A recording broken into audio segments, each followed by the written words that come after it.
Bienvenidos, soy Óscar Valladares y esto es Informe Extra. Hoy vamos a hablar de organismos internacionales, en particular de las Naciones Unidas y de la Organización de Estados Americanos. Desde hace un tiempo se cuestiona a estos organismos tan importantes por incumplir ciertos objetivos fundacionales y por tener cierto sesgo en determinadas actuaciones y pronunciamientos. Para analizar este tema nos acompaña Alberto Medina, consultor, periodista y analista político. Alberto, gracias por acompañarnos. Gracias por la oportunidad, como siempre, un gusto estar en contacto con ustedes. Bueno, Alberto, empecemos con la ONU. Se han cumplido ya, me parece, 80 años desde la fundación de las Naciones Unidas y uno de sus objetivos fundacionales es tratar de mantener la paz en el mundo. No retrocedamos a los conflictos que se dan en el contexto de la Guerra Fría. Solamente en lo que va del siglo XXI se han dado varios conflictos, sobre todo en el Medio Oriente. ¿Qué piensas viendo esta realidad de digamos, este objetivo fundacional de promover la paz en el mundo, ¿no? ¿Te parece que está siendo... ¿Qué tan ineficiente te parece que está siendo la ONU con respecto a este punto? No, en realidad, si lo miramos en términos históricos, nació con un objetivo, podríamos decir que lo cumplió parcialmente en la primera etapa de su funcionamiento, y a partir de allí se convirtió, en muchos casos, no solamente en una herramienta absolutamente ineficiente en términos de resultados, sino en una herramienta de manipulación, vinculada a cuestiones, si se quiere, ideológicas, donde la supremacía de los países por el poder político imponían una regla de juego u otra, e inclusive fue perforado ideológicamente por ciertos sectores que se adueñaron de la sigla, pero al mismo tiempo de alguna manera de la investidura que tenía un organismo que durante mucho tiempo conservó cierto prestigio, pero que con el paso de los años lo fue perdiendo, quizás cuando intentó exceder los límites de su propia creación. Esto que tú decías, vinculado a la paz en el mundo, se convirtió después en una herramienta para conseguir otros objetivos que poco tenían que ver con el objetivo original y que además aparecían como cuestiones secundarias que se interponían en el objetivo madre, ¿no? Entonces me parece que cuando algunos detractores de este tipo de organismos dicen, con razón, que no se han cumplimentado los objetivos y que podríamos vivir en este mundo contemporáneo sin la existencia de las Naciones Unidas, no exageran. En realidad, a los efectos prácticos, no puede cumplir un rol demasiado determinante, no ha detenido guerras, no ha sido mediador, no ha conseguido frenar los abusos de países autocráticos y mucho menos aún ha conseguido extender la democracia como un sistema de gobierno, ¿no? El último punto es bastante interesante, ¿no? Extender la democracia como un sistema de gobierno, ¿no? Y quiero conversarlo contigo con más detalle con respecto al tema de la Organización de Estados Americanos, porque, como se sabe, a diferencia de la Organización de Estados Americanos que se crea dentro de la esfera de influencia de Estados Unidos, donde había cierto consenso, en el caso de las Naciones Unidas era el inicio de la Guerra Fría, entonces los países no podían ponerse de acuerdo con respecto a conceptos como el Estado, la libertad, la democracia. Entonces se hablaba en términos genéricos de una sociedad democrática, ¿no? Pero evidentemente los países del bloque comunista y las democracias occidentales no podían ponerse de acuerdo en ese concepto, ¿no? Y como bien señalas, no se ha podido frenar, digamos, varios conflictos que se han dado a lo largo de la historia. Ahora, también mencionabas el tema del globalismo, que quisiera verlo con más detenimiento en el siguiente bloque, ¿no? Que es esta, digamos, estas políticas que se imponen a la soberanía de los países que integran a las Naciones Unidas, ¿no? Que provienen de tecnócratas digamos, tecnócratas que no han sido elegidos por nadie, ¿no? Pero ahora, otro punto relacionado con la erosión de las Naciones Unidas es la idea de promocionar los derechos fundamentales, las libertades, los derechos humanos, ¿no? Y en ese contexto tenemos, Alberto, que el Consejo de Derechos Humanos de las Naciones Unidas, antes llamada Comisión de Derechos Humanos de las Naciones Unidas, ha estado integrado por regímenes abiertamente dictatoriales, ¿no? Y acusados de violaciones de derechos humanos. ¿Qué piensas de esta realidad también, ¿no? De este problema que, digamos, afecta otro de los principios fundamentales de la ONU? Bueno, lo principal aquí es que creo que todo el mundo con algún grado de complicidad, en algunos casos con mayor énfasis y en otros con menor, hemos pasado a vivir una suerte de mundo cínico en el que países que no respetan los derechos individuales más elementales y mucho menos aún las opiniones de las personas que piensan diferente, se erigen en una suerte de árbitro para el resto del mundo respecto a qué sería respetar los derechos de las personas, ¿no?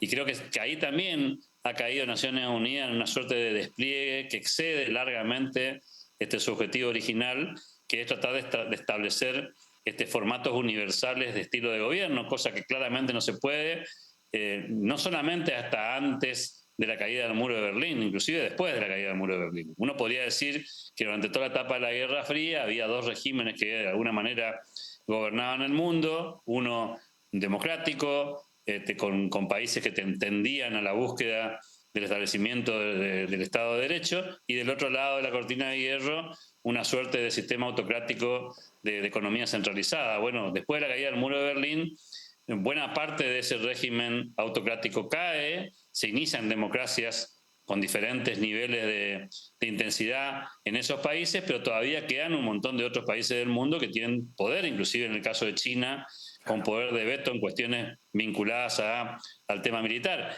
En ese contexto podríamos decir largamente que no se cumplió ese objetivo y que las libertades individuales pasaron a ser una especie de declamación retórica y no para nada un logro que las Naciones Unidas pueda exhibir claramente como un hecho que puedan verificar que han conseguido avances en esa dimensión. Si ha habido avances en esto, no ha sido por Naciones Unidas, sino en todo caso porque los propios países del mundo han entendido que es mejor vivir en libertad que no hacerlo, y no porque Naciones Unidas haya intervenido. De hecho, Naciones Unidas ha sido cómplice de muchos regímenes, haciendo oídos sordos, no interviniendo, no participando, ni siquiera haciendo declaraciones en contra de, caso Cuba, por dar el ejemplo más emblemático en América Latina, ¿no? Ahora, ese ejemplo es bastante emblemático, ¿no? Digamos, esta doble moral que existe para criticar, digamos, ser muy críticos con los mandatarios de regímenes o de gobiernos de estados democráticos, ¿no? Pero no miden con la misma vara a autócratas, ¿no? Y tenemos que en el Consejo de Derechos Humanos de las Naciones Unidas, digamos, ha llegado a estar presidido, por ejemplo, en el 2003 por la Libia de Gaddafi y en el 2023 por el régimen de los ayatolás, e integrado por países como Cuba, como por ejemplo algunas dictaduras africanas, entonces como China también, ¿no? Entonces países como China, en los que existen los laogais, que son centros de detención según la ideología de la gente, campos de concentración equivalentes a los gulags de la Unión Soviética, han integrado al Consejo de Derechos Humanos de las Naciones Unidas. Entonces esto es bastante elocuente del grado de deterioro que está pasando el organismo más importante del mundo. ¿Crees que esto podría revertirse, teniendo en cuenta que hay un auge de gobiernos de derecha y que está, digamos, Donald Trump también con bastante iniciativa a nivel, digamos, de política internacional? Todavía es muy incipiente esto que estás comentando, porque por supuesto los balances de poder hacen que en el Consejo de Seguridad todavía lo tengamos a Rusia, lo tengamos a China, y eso obviamente va a ser siempre un límite para que las Naciones Unidas funcione como un órgano en el que se puedan discutir seriamente estos temas, ¿no? No figurativamente, sino seriamente estos temas.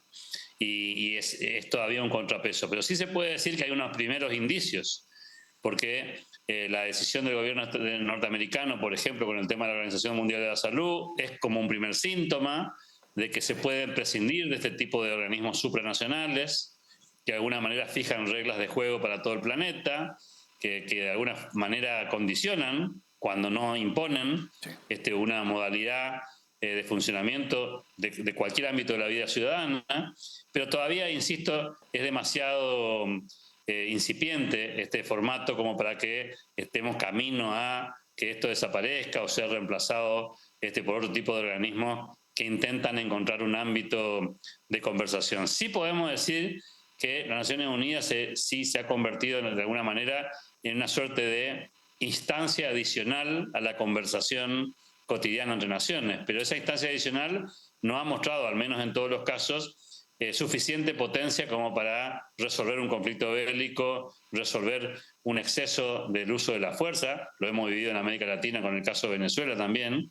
Los avances de los regímenes autocráticos no han podido ser frenados por Naciones Unidas, y en algunos casos ni siquiera hemos conseguido que Naciones Unidas haga una declaración pública en contra de un régimen. No digo ya intervenir o enviar veedores o cosas por el estilo. Estoy hablando de cosas mucho más sutiles, como podría ser una comunicación retórica, lo cual demuestra que hay una especie de autocensura o un autolímite, porque se quieren evitar este tipo de votaciones donde se discuten estos temas. Paradójicamente, en otros asuntos sí se avanza en la dirección de hacer votaciones, opinar, sacar declaraciones, pero, insisto, está siempre muy sesgado, ¿no? Con algunos regímenes con más fuerza y con otros con absoluta blandura. Efectivamente. Alberto, vamos ahora a una pausa y regresamos para hablar de un concepto del que se habla cada vez más, que es el globalismo.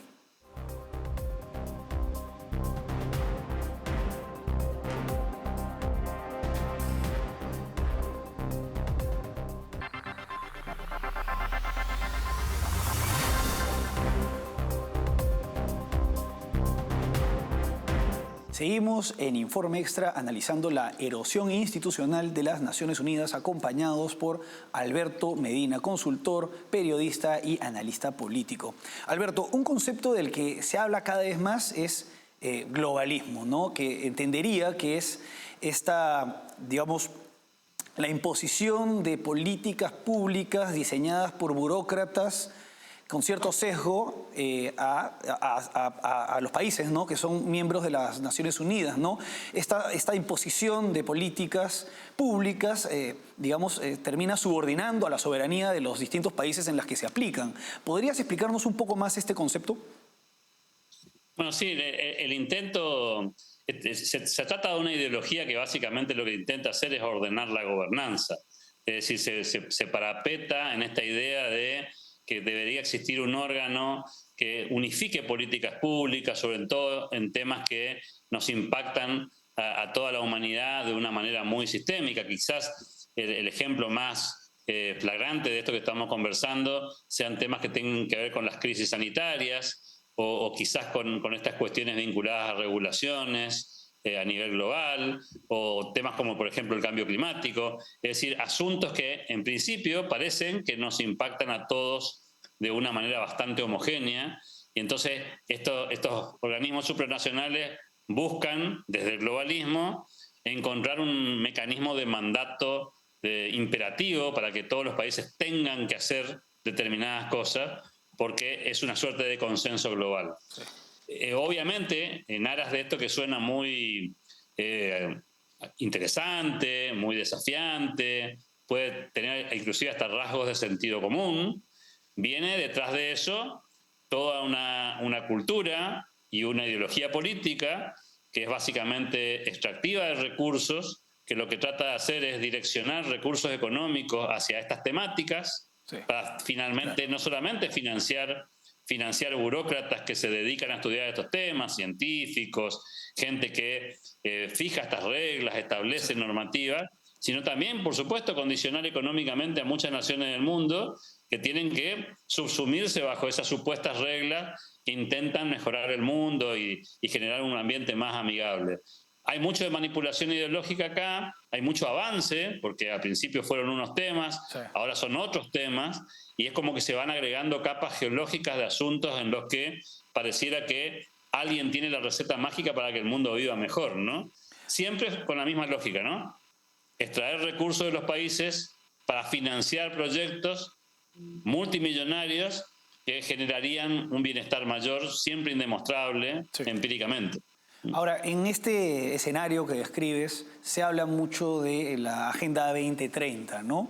Pero sus defensores, digamos que colocan a quienes critican la Agenda 2030 como una suerte de conspiranoicos. ¿Podrías explicarnos un poco más en qué consiste y si es que efectivamente se trata de una conspiración, al margen de que sea pública la Agenda 2030 y esté en la página web de las Naciones Unidas? Coméntanos un poco más de este tema en relación con quienes promueven esta agenda y qué ideología tienen. Bueno, otra vez, ¿no? Bajo el paraguas de un sistema de ideas que suena simpático, erradicar la pobreza, conseguir mejoras en términos del cambio climático, reducir la desigualdad, conseguir paz, prosperidad, todos objetivos, entre comillas, muy loables.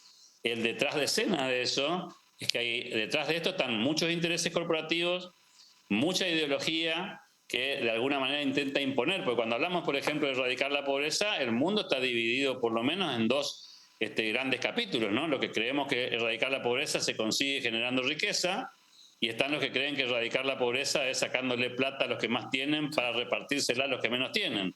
Entonces, las Naciones Unidas, los organismos supranacionales, a través de esta Agenda 2030, que como bien dice, se publica, es explícito, no podríamos hablar de una conspiración donde están todos por detrás, sí es cierto que ciertos personajes que promueven esta agenda están enrolados en una filosofía ideológica que básicamente lo que intenta hacer es concentrar recursos públicos para distribuirlos y repartirlos.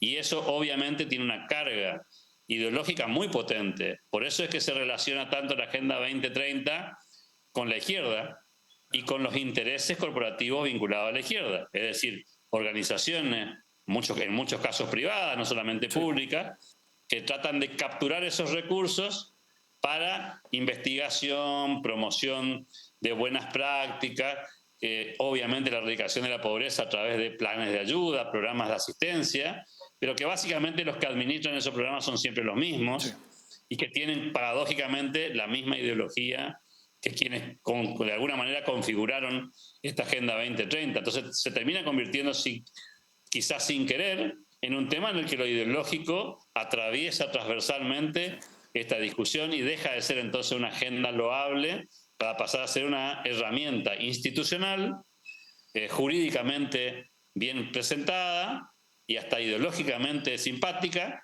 para básicamente promover gobiernos e intelectuales y científicos que piensan de una sola manera y expulsar a los otros que no piensan de esa forma. Digamos que se combinan intereses económicos con un proyecto de ingeniería social global, ¿no? Y todo esto se impone a la soberanía de los distintos países, ¿no? Entonces es una situación bastante alarmante toda vez que quienes promueven estas agendas a través de organismos internacionales no son personas que hayan sido democráticamente elegidas por nadie, ¿no? Son burócratas que, digamos, responden a una agenda ideológica y también económica. Alberto, ¿qué personajes o qué instituciones públicas o privadas promoverían esta agenda a través de los organismos internacionales? Bueno, a ver, hay muchos, paradójicamente, ¿no? Hay, por un lado, estados, naciones, que por su perfil ideológico tienen intereses vinculados a esta cuestión. Acá hay un concepto que se pega mucho a esto que estamos conversando, que es la idea del marxismo original, que es la economía centralmente planificada. Es decir, que había un conjunto de burócratas que sabían perfectamente lo que la gente necesitaba y que para poder cumplir con esos objetivos concentran los recursos para poder utilizarlos discrecionalmente y conseguir objetivos que sonaban a priori muy interesantes y muy loables, ¿no? Sacar a la gente de la pobreza parece ser un objetivo absolutamente admirable y al cual uno no podría estar en desacuerdo. La pregunta es si tienen la fórmula para hacerlo y cuáles son los costos que le hacen pagar a buena parte de la sociedad para llevar adelante este experimento que ya tiene demostración empírica de haber fracasado, me refiero a la Unión Soviética. Aparecen un montón de personajes aquí, algunos más abiertamente, algunos otros más solapadamente, inclusive empresarios. Recordemos el caso siempre mencionado en este tipo de discusiones, como el caso de Soros o como el caso del mismísimo Bill Gates, que aparecen vinculados indirectamente a esta agenda, siempre promoviendo estos valores altruistas, solidarios y aparentemente de benefactores de la humanidad, pero que en el fondo lo que intentan hacer otra vez es administrar recursos, ¿no? Básicamente concentrar recursos y ser inclusive en muchos casos ellos mismos los prestadores de servicios que permiten conseguir ese objetivo. Y después, por supuesto, autócratas. El caso quizá más emblemático puede ser el de la ex Unión Soviética, hoy Rusia, como uno de los símbolos, pero también hay muchos países europeos metidos en esto, hay poderes políticos en América Latina sin duda, en el mismo Estados Unidos hay un montón de actores centrales que están involucrados, inclusive muchos de ellos que no vienen de la política, pero que por supuesto tienen intereses corporativos muy vinculados y que sean quizás financiadores de estas aventuras y promotores de jugadores, de actores que entran al ruedo de la diplomacia, de conformar gobiernos, instituciones que aparentemente son intrascendentes, pero que tienen autoridad y mando, Sí. algunas vinculadas a los niños, como el caso de UNICEF. Gran influencia. Hay mucha influencia ahí de lo que podríamos llamar organizaciones de la sociedad civil, que en el fondo no lo son, porque terminan siendo financiadas por gobiernos, ¿no? Efectivamente. Alberto, vamos ahora a una pausa y regresamos para hablar de la Organización de Estados Americanos.